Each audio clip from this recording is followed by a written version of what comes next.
Success is not final. Failure is not fatal.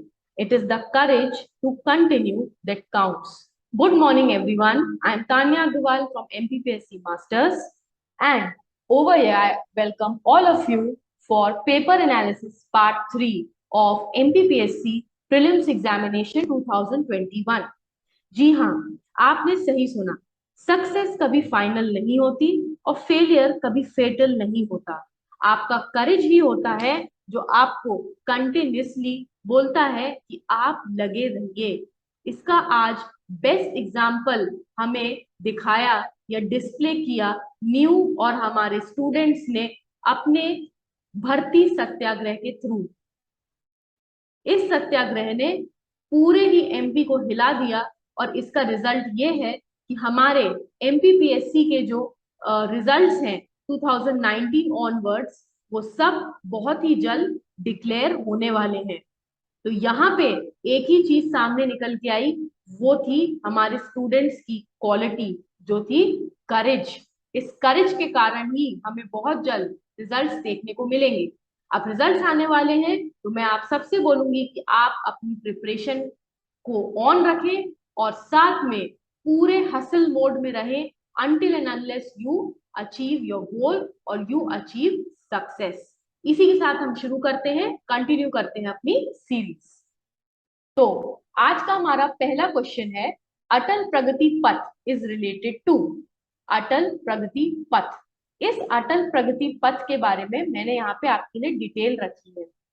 देखिए, अटल प्रगति पथ जो है उसे मध्य प्रदेश कैबिनेट ने अप्रूव किया है। इसमें लैंड एक्सचेंज हुई है, वो प्राइवेट लैंड जिसे अक्वायर किया गया है अटल प्रगति पथ के लिए। ये 404 किलोमीटर की 4 लेन एक्सप्रेसवे है जिसे हम भारतमाला प्रोजेक्ट के अंदर डेवलप करेंगे। ये Sheopur, Morena and Bhind districts of MP से निकलेगी, मतलब ये ऊपर वाले पार्ट से, और स्टेट गवर्नमेंट इसमें लैंड फ्री प्रोवाइड करा रही है। अटल प्रगति पथ को ही चंबल एक्सप्रेसवे बोला जाता है। तो ये था हमारा पहला क्वेश्चन आज का। अटल प्रगति पथ किससे रिलेटेड है? तो ये रिलेटेड है ग्वालियर चंबल रीजन से। ठीक, तो अगर आपने अपना करंट अफेयर अच्छे से प्रिपेयर किया होगा तो आप डायरेक्टली यहाँ पे इन ऑप्शंस को एलिमिनेट करके राइट ऑप्शंस को सिलेक्ट कर सकते हैं। Next question, in which region of MP solar floating project of 600 megawatt capacity is proposed. तो देखिए, रिसेंटली ये न्यूज में रहा था कि ओमकारेश्वर फ्लोटिंग सोलर प्रोजेक्ट को ultra mega renewable energy power parks के under solar energy park scheme ने किया है, इसे अप्रूव किया है। इसके साथ साथ छतरपुर सोलर पावर प्रोजेक्ट को भी 950 मेगावाट के अप्रूव किया गया है। तो हम एक छोटा सा मैप बनाएंगे। मैप मैं बार बार इसलिए बनाती हूँ ताकि आप भी प्रैक्टिस करें साथ में। तो छतरपुर यहाँ पे कहीं लोकेटेड है और खंडवा यहाँ पे लोकेटेड है। तो यहाँ पे है हमारा ओमकारेश्वर और यहाँ पे है हमारा छतरपुर प्रोजेक्ट। ओमकारेश्वर प्रोजेक्ट हमारा 600 मेगावाट का है और छतरपुर प्रोजेक्ट हमारा 950 मेगावाट का है। ठीक, तो ये था हमारा क्वेश्चन नंबर, आज का दूसरा क्वेश्चन था, इसका आंसर है ओमकारेश्वर। ठीक, नेक्स्ट है, player of MP Chinki Yadav is associated with. तो चिंकी यादव किससे रिलेटेड है? शूटिंग से रिलेटेड है। आपको एक बात नोटिस करनी चाहिए कि चाहे 2020 का पेपर हो, चाहे 2019 का हो, या इसके पहले के प्रीवियस ईयर पेपर्स हो, इन सब में जो मोस्ट फेमस स्पोर्ट्स पर्सन होते हैं उनके बारे में जरूर पूछा जाता है। इसलिए मैं आपसे बोलूंगी कि आप अपने स्पोर्ट्स के लिए एक लिस्ट प्रिपेयर करें। उस लिस्ट में ओनली आप प्लेयर का नाम, कौन से डिस्ट्रिक्ट से एसोसिएटेड है और कौन सा गेम खेलते हो लिखिए। तो आप पहले लिखेंगे उनका नेम, उनका डिस्ट्रिक्ट और उनका स्पोर्ट्स।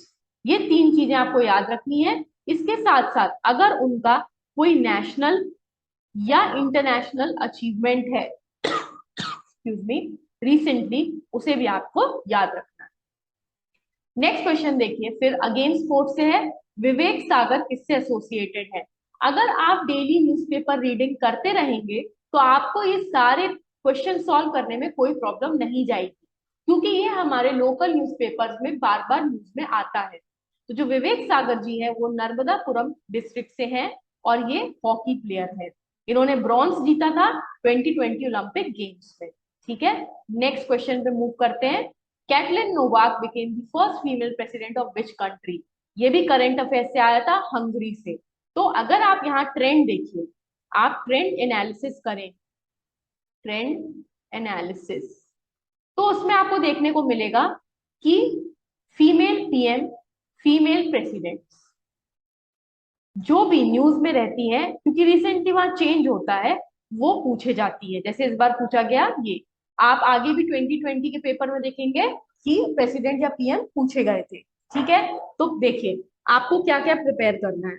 आपको हमारे पीएम के द्वारा अगर कोई स्कीम लॉन्च की गई है, उनकी विजिट्स हैं इंटरनेशनल या नेशनल, और उसके अलावा अगर उन्होंने कुछ डिक्लेरेशन दी है तो वो याद रखना है। उसके बाद प्रेसिडेंट, आपने देखा होगा कि प्रेसिडेंट का पूछा गया है कि किस मंथ में, पर्टिकुलर मंथ में वो कहाँ विजिट की थी। तो प्रेसिडेंट की भी आपको याद रखना है कौन से एरिया को उन्होंने विजिट किया था।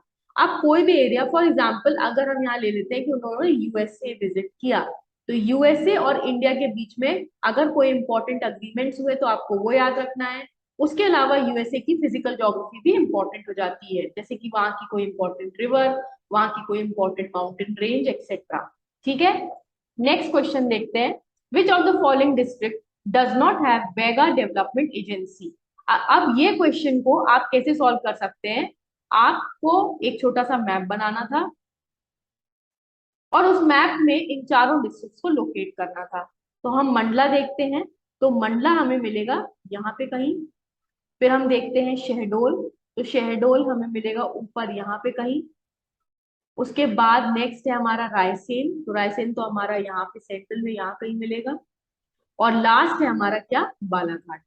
अब देखिए अगर आपको पता हो तो बालाघाट और ये मंडला वाले एरिया में, इस एरिया को क्या बोला जाता है, बैगा चक, जहाँ पे बेगास रिसाइड करते हैं। तो इसमें से आप बालाघाट ऑप्शन हटा सकते हैं इजिली, और मंडला हटा सकते हैं इजिली। ठीक, उन्होंने पूछा है does not have Baiga development agency. अब हमारे पास दो चॉइस बचती हैं, क्या क्या, शहडोल और रायसेन। कंपेरेटिवली देखा जाए तो रायसेन यहाँ लोकेटेड है और यहाँ पे बेगा ट्राइब नहीं मिलती है, जबकि ये वाला एरिया जो है वो हेविली डोमिनेटेड है बाय बेगा। तो इस हिसाब से आप रायसेन को भी एलिमिनेट कर सकते हैं। तो एलिमिनेशन मेथड से हमारा आंसर क्या निकल के आ जाएगा, सॉरी रायसेन को, रायसेन ही होगा इसका आंसर, क्योंकि शहडोल क्या है, इसी एरिया में लोकेटेड है। तो हमारा आंसर निकल के आएगा रायसेन बाय एलिमिनेशन मेथड।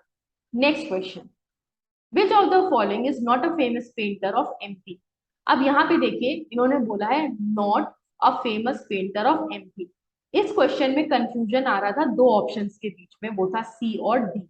अगर किसी ने अमृतलाल वेगड़ के बारे में अच्छे से पढ़ा होगा तो उन्हें पता होगा कि वो राइटर के साथ साथ पेंटर भी थे और उन्हें नर्मदा पुत्र की उपाधि दी गई थी।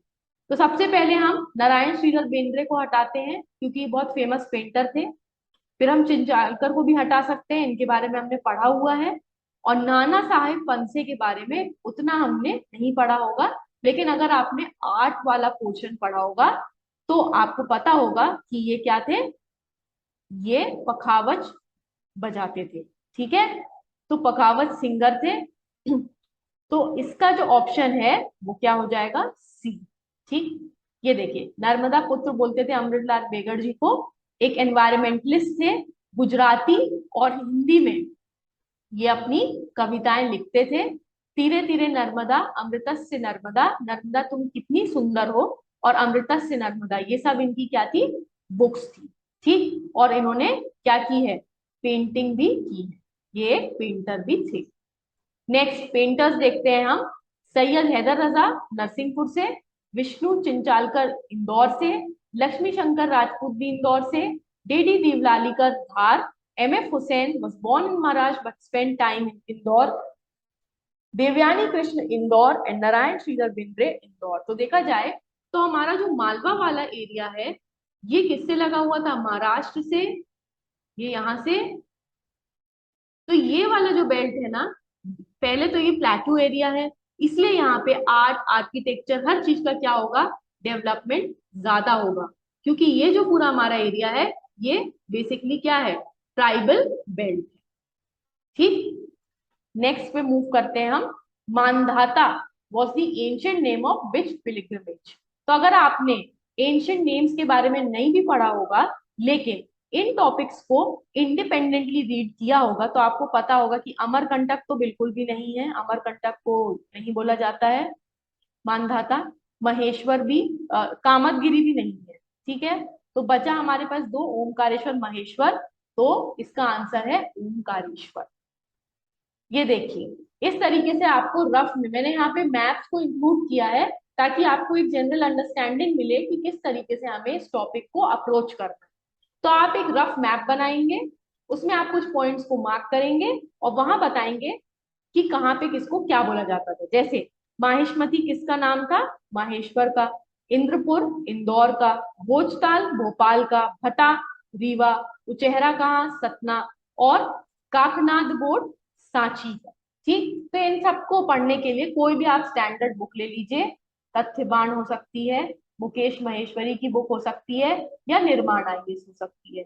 उन बुक्स में देख के आप या तो वहीं पे एक छोटा मैप अटैच करिए और उसमें प्लेसेस मार्क कर दीजिए, या फिर अपनी एक इंडिविजुअल मैप की नोटबुक बनाइए और उसमें खुद मैप ड्रॉ करके प्लेसेस को लोकेट करिए। In which of the following regions Turra Kalgi focus on the word folk drama is famous? यहाँ पे ये पूछ रहे हैं कि टुर्रा कलगी नाम का फोक ड्रामा कहाँ पे होता है। इसका आंसर पीएससी ने दिया है मालवा, नेमाड़ और बुंदेलखंड। अगर आप देखेंगे तो हमारे यहाँ कलगी टुर्रा फोक डांस हमने पढ़ा है निमाड़, लेकिन यहाँ ट्विस्ट है, उन्होंने फोक ड्रामा पूछा है, इसलिए इसका आंसर ये तीनों ऑप्शन। अब देखिए डायलेक्ट्स ऑफ एमपी, अगेन एक मैप ड्रॉ करेंगे और अलग अलग डायलेक्ट्स को उनके रीजन्स में लोकेट करके लिख देंगे। ये देखिए स्कल्पचर्स ऑफ एमपी, तो यहाँ पे मैंने बताया टेम्पल एंड स्टैच्यू किस फॉर्म के थे, नागर स्टाइल के थे। अब कौन कौन से इंपॉर्टेंट है, तो टेम्पल्स ऑफ ग्वालियर, जैसे तेली का मंदिर है वहां पे, फिर ओरछा रामराज सरकार का, फिर खजुराहो तो फेमस ही है अपने टेम्पल्स के लिए और एक वर्ल्ड हेरिटेज साइट भी है, फिर पशुपतिनाथ का मंदिर जो मंदसौर में लोकेटेड है, फिर महाकाल जो कि उज्जैन में है। महाकाल बहुत इंपॉर्टेंट है क्योंकि महाकाल में क्या डेवलप हो रहा है, कॉरिडोर, जिसका आने वाले टाइम में अभी इनॉग्रेशन किया जाएगा। और ओमकारेश्वर जिसको क्या बोलते हैं, मानधाता। ठीक है, तो ये था आपके टेम्पल। फिर स्तूपा, तो स्तूपा में हम देखेंगे सांची जो रायसेन में है, भरहुत जो सतना में है, और स्वास्तिक शेप जो सिंगरौली में है। ठीक है, नेक्स्ट है हमारा केव स्कल्पचर, उसमें उदयगिरी की गुफाएं गुप्ता पीरियड की हैं। कुमारी पर्वत ऑफ हाथी गुम्फा उड़ीसा में भी मेंशन्ड है, इसमें बीना केव्स लोकेटेड है, और लॉर्ड शेषशाही विष्णु की यहाँ पे केव में स्टैचू भी है।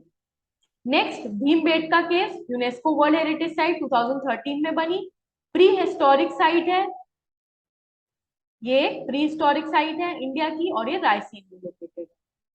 नेक्स्ट बाग केव, यहाँ पे कुछ केव को रंग महल बोलते हैं और इंडियन रॉक कट आर्किटेक्चर का एग्जांपल है जो कि धार में लोकेटेड है। तो बाग, जो बाघ होता है वो क्या मारता है, अपने नाखून, उससे क्या पड़ जाती हैं, धारियां, तो इसलिए बाघ को याद रखेंगे किससे, धार से। नेक्स्ट मैच करना है, बहुत ही ट्रिवियल टाइप का क्वेश्चन था, इसमें आप कितना भी आप इसे याद करने की कोशिश करेंगे आप नहीं कर पाएंगे। तो यहाँ पे तो एक ही चीज काम करेगी, वो है आपका थोड़ा सा गेस वर्क। ठीक है, एक या दो क्वेश्चन आपका कट ऑफ डिसाइड नहीं करते हैं। अगर आपने 70+ मार्क्स अटेन कर लिए, या अगर पेपर मतलब पोस्ट कम है तो 75+, तो आप इजिली कट ऑफ को क्लियर कर लेंगे। और कट ऑफ हमेशा क्लियर होता है आपके जनरल क्वेश्चन से, ना कि इस टाइप के क्वेश्चन से, क्योंकि ऐसे क्वेश्चन किसी को भी नहीं बनते हैं 100%, they all do guess work only. ठीक है, तो इसका आंसर यहाँ पे इन्होंने दिया है सी।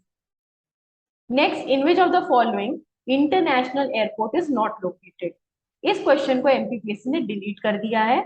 अगर आप देखेंगे तो कोई भी स्टैंडर्ड सोर्स कंफर्म नहीं करता है कि कहाँ कहाँ इंटरनेशनल एयरपोर्ट्स हैं। Next, which of the following places and district is not associated with thermal power station? Sarni Betul हम पढ़ते हैं कि यहाँ पे थर्मल पावर स्टेशन है, अमरकंटक अनूपपुर भी हम पढ़ते हैं, और बिरसिंह को इमरिया भी। तो अगर ये तीन ऑप्शन आपको पता होंगे कि थर्मल पावर वाले हैं, तो आप एलिमिनेशन से इजिली डोंगलिया खरगोन को मार्क कर देंगे। ठीक है, नेक्स्ट हम देखते हैं which of the following pair is not correctly matched. आपको वर्ड्स का ध्यान रखना है, यहाँ लिखा है not correctly matched. Bargi is in Jabalpur, Tawa is in Mandla Hoshangabad, Matiyari is in Mandla. Again elimination, ये तीनों हमें अगर पता है तो आप इजिली आ सकते हैं भरना घाटी पे, जो कि एक ग्रेविटी डैम है, बरना रिवर, बड़ी तहसील ऑफ रायसेन में लोकेटेड। ये देखिए बरना घाटी कहाँ है, रायसेन में, ग्रेविटी डैम है। फिर तवा ओल्डेस्ट है ये एमपी का और लॉन्गेस्ट है। फिर बरगी जबलपुर में, और फिर Matiyari Mandla. Cotton textile mills have been established in Malwa plateau. Malwa is covered with black soil. Again हम एक मैप ड्रॉ करेंगे। ये है हमारा मालवा। अगर हम आपने सॉइल्स रीड करी होंगी तो यहाँ पे कैसी सॉइल मिलती है, यहाँ पे आपको मिलती है ब्लैक सॉइल, और ब्लैक सॉइल की फर्टिलिटी अच्छी होती है। अच्छा, ब्लैक सॉइल में फिर इसको क्या बोलते हैं, रेग्यूर सॉइल भी बोलते हैं, रेग्यूर सॉइल। इस सॉइल में क्या ग्रो कर सकते हैं इजिली, कॉटन। तो कॉटन जब ग्रो कर पाएंगे तो यहाँ पे कॉटन टेक्सटाइल मिल्स भी होंगी। तो इन्हें पूछा है कंसिडर द फॉलोइंग स्टेटमेंट, इसका आंसर क्या होगा, both are correct. In which year Bhopal gas tragedy occurred, इसका सीधा सीधा आंसर है 1984। कौन सी गैस थी, methyl isocyanate. Next, which of the following statement about freedom movement in MP is incorrect, पूछा है इनकरेक्ट कौन से हैं। Definitely Khaja and Bhima Nayak were Bhil leaders who fought against the British. Shankar Shah was the leader from Garha Mandla, ये दोनों आपको पता होंगे। इन दोनों में कंफ्यूजन था, तो सन ऑफ जुझार सिंह और ये Devnath Singh of Ramgarh fought against the भूल। तो ये गलत है, क्योंकि ये उनके साथ थे, उनके एलाय थे, ना कि उनके अगेंस्ट थे। तो ये वाला हमारा ऑप्शन गलत है। एंड सिपाही बहादुर सरकार इंदौर में स्टैब्लिश नहीं हुई थी, तो ये भी हमारा ऑप्शन गलत है। तो इन दोनों को पीएससी ने सही माना है। Next, which of the following district Gotmar festival is held. देखिए गोटमार फेस्टिवल बहुत ही फेमस फेस्टिवल है, जो दो ट्राइबल ग्रुप्स के बीच में एवरी ईयर होता है, और ये कहाँ होता है, छिंदवाड़ा में होता है। इसके लिए आपको क्या करना पड़ेगा, अपना फेस्टिवल्स को बहुत ध्यान से रीड करना पड़ेगा, और अगेन उसको अपने मैप में लोकेट करना पड़ेगा। Next, which of the following is not correctly matched. Again art and architecture आप देख रहे हैं, धीरे धीरे एमपीपीएससी में भी, जैसे यूपीएससी में एक टाइम आया था जब आर्ट एंड आर्किटेक्चर के बहुत क्वेश्चन आते थे, वही टाइम आ गया है एमपीपीएससी का कि आर्ट एंड आर्किटेक्चर को बहुत इंपॉर्टेंस दी जा रही। तो यहाँ पे इन्हें पूछा है नॉट करेक्टली मैच। देखिए हरिशंकर परसाई की बहुत ही फेमस है, हंसते रोते हैं, रानी नागफनी की कहानी। फिर गजानन माधव मुक्ति बोध की चांद का मुंह टेढ़ा है, काठ का सपना, और केशव दास की रसिक प्रिय ऑफ कविता। अगर आप इसको एलिमिनेशन से भी जाएंगे तो भवानी प्रसाद की गीत फरोश सतपुड़ा के घने जंगल, हेम तरंगिनी, ये भवानी प्रसाद की नहीं है। ठीक है, तो आज का पहला क्वेश्चन आपको बताना है कि कौन से फेमस राइटर हैं जिनने ये लिखा है। Next, on which date Vimukti Jati Diwas denotified tribe is celebrated. Its answer is undisputedly 31st of August. Remember, you have to prepare the tribes very nicely, because it has been explicitly mentioned in your syllabus. Explicitly. And anything which is explicitly mentioned in your syllabus becomes important. It is related to current affairs, so you have to update your current affairs accordingly. Next, Sri Ram Sahai Pandey is a very famous personality who recently got the award from President, and the answer over here is Rai dance. Next, again, she is also a very famous tribal personality who is related to Gond tradition and recently received an award. In which year Bhel received status of Maharatna Company? Its answer is undisputedly C option, that is 2013. It is also related to your current events. So update your current about MP on a monthly basis, then only you will be able to handle such kind of questions. In which city of MP's Indira Gandhi Tribal Museum is located? Very easy to answer question. Amarkantak. Next, copper project of Hindustan copper limited कौन सी city में है? तो copper project Hindustan limited का है मलाजखंड बालाघाट में। ये हम starting में ही एमपी में पढ़ते हैं, तो इसका आंसर है मलाजखंड। एमपी कैसा है? मिनरल रिच है, फोर्थ है इन टर्म्स ऑफ प्रोडक्शन और सेकंड है in terms of revenue generation. Manganese के लिए भारवेली बालाघाट है जो लार्जेस्ट माइन है एशिया की। डायमंड के लिए मझगवा अंगकोर जो पन्ना सतना छतरपुर में है। कॉपर के लिए मलाजखंड, ग्रेफाइट के लिए बैतूल, टंगस्टन के लिए आगरगांव होशंगाबाद, मार्बल के लिए भेड़ाघाट जबलपुर, रॉक फॉस्फेट के लिए विजयनगर गुना, कोल के लिए सुहागपुर, लाइमस्टोन के लिए मुंडवारा कटनी। पहली मिनरल पॉलिसी ऑफ स्टेट 1995 में आई थी और प्रेजेंट की 2010। ये मैंने आपको एक ओवरव्यू दिया है किस तरीके से एमपी को आपको अपना प्रिपेयर करना है, ठीक है। तो कहीं पे भी अगर आप मिनरल से रिलेटेड क्वेश्चन स्टडी करते हैं तो इतने बेसिक्स आपको हमेशा रिवाइज करने हैं। तो यहाँ पे हमारा आज का क्लास यहाँ पे एंड होती है। आगे हम लास्ट पार्ट लेके आएंगे जिसमें हम बचे हुए क्वेश्चंस को डिस्कस करेंगे। तो thank you everyone and keep watching MPPSC masters.